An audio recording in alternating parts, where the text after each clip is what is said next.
लोकसभा चुनाव 2024 का बिगुल बजने वाला है, लेकिन उससे पहले देश का सियासी पाराड़ चढ़ा हुआ है। चाहे वो बिहार के पूर्व मुख्यमंत्री लालू प्रसाद यादव हो या फिर केंद्रीय मंत्री स्मृति ईरानी के बयान को लेकर राजनेताओं के दौरे के साथ साथ उनका विपक्षियों पर वार पलटवार भी जारी है। इस बीच महाराष्ट्र के नागपुर में पहुंची केंद्रीय मंत्री स्मृति ईरानी ने राहुल गांधी को खुली चुनौती दी। मुंबई में हुए आतंकी हमले का भी जिक्र किया।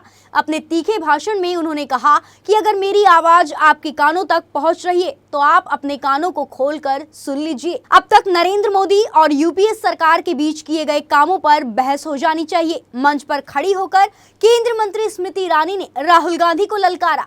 नागपुर में दहाड़ते हुए बोली, अगर युवा मोर्चा का कोई भी एक कार्यकर्ता बोलना शुरू कर दे तो कांग्रेस नेता राहुल गांधी अपने बोलने की ताकत खो देंगे।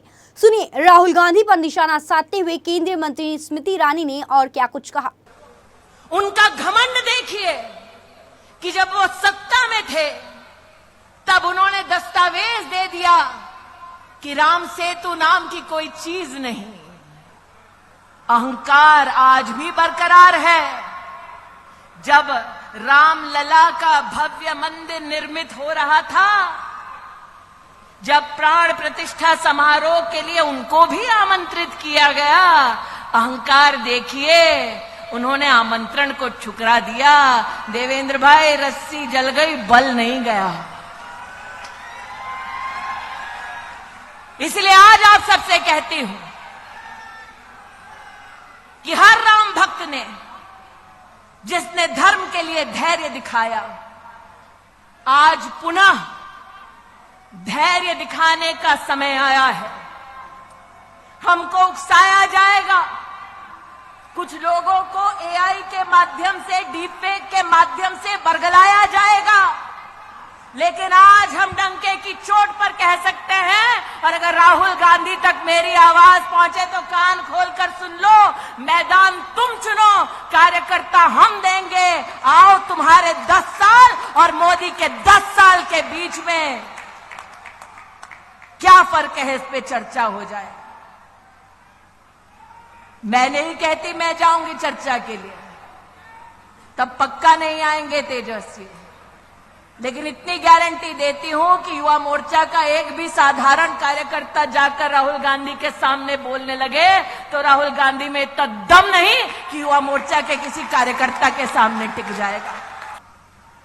मैं उस महाराष्ट्र में काम कर चुकी हूं जहां पर 26/11 का आतंक हम सबने अपनी आंखों से देखा। हम सबको याद है, पाकिस्तान से आतंकवादी आए, मुंबई की सड़कों को लहूलुहान कर दिया, और दिल्ली में बैठी सोनिया मैडम की सरकार चुपचाप तमाशा देखती रही। हम सब महाराष्ट्र में इस बात के साक्षी हैं। नितिन जी को याद होगा, गृह मंत्री को उस वक्त कांग्रेस की सरकार में कपड़े बदलने से और प्रेस कॉन्फ्रेंस करने से फुर्सत नहीं मिल रही थी, और यहां पर जनता त्राहिमाम कर रही थी कि किसी को तो भेजो ताकि हमारी रक्षा हो सके। और उस शाम जब मुंबई लहूलुहान हो रही थी, तब मीडिया के माध्यम से पता चला कि कांग्रेस के युवराज किसी जश्न में शामिल थे। वो व्यक्ति जो मुंबई जब लहूलुहान हो रही थी जश्न में शामिल थे, वो भारत की सेना से उनके पराक्रम का तब प्रमाण मानते हैं जब भारत की वायुसेना पाकिस्तान में आसमान चीरते हुए आतंकवादी कैंप्स को ढेर करती है। आज चाहती हूं उनसे पूछा जाए कि क्या यह संभव था जब कांग्रेस की सत्ता थी कि विंग कमांडर अभिनंदन को भारत की सरहद पर पाकिस्तान हाथ जोड़ते हुए वापस छोड़कर जाए। अरे ये 56 इंच की छाती वाला है जिसने 56 घंटे में विंग कमांडर अभिनंदन को भेजा।